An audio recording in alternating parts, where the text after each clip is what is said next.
Hey everyone, and welcome back to another video. Today I'm going to show you how you can save your Word file as a PDF on your phone. It's pretty easy, and I'm going to show you how you can do it. So first of all, you're going to launch up Word, and as I said, and as we know, now Microsoft Word is all in one application, okay? So once you access this application, let's say I'm going to create a new document, and it's going to be a Word and a blank document. And let's say testing, okay, let me write testing the PDF, okay?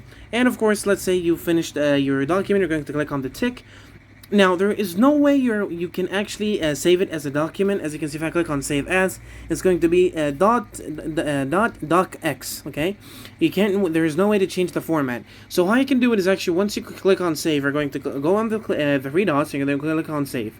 Once you click on Save, you're going to go back, okay, and then back, okay? Once you go back, you're going to go to the whatever document you've been using, and you're going to click on the three dots. Once you click on the three dots, you're going to click on Convert to PDF, and it's going to convert your file into a PDF. So yeah, guys, and as you can see, it opened for me as a PDF. So yeah, guys, thank you so much for watching. Don't forget to like and subscribe, and I'll see you later.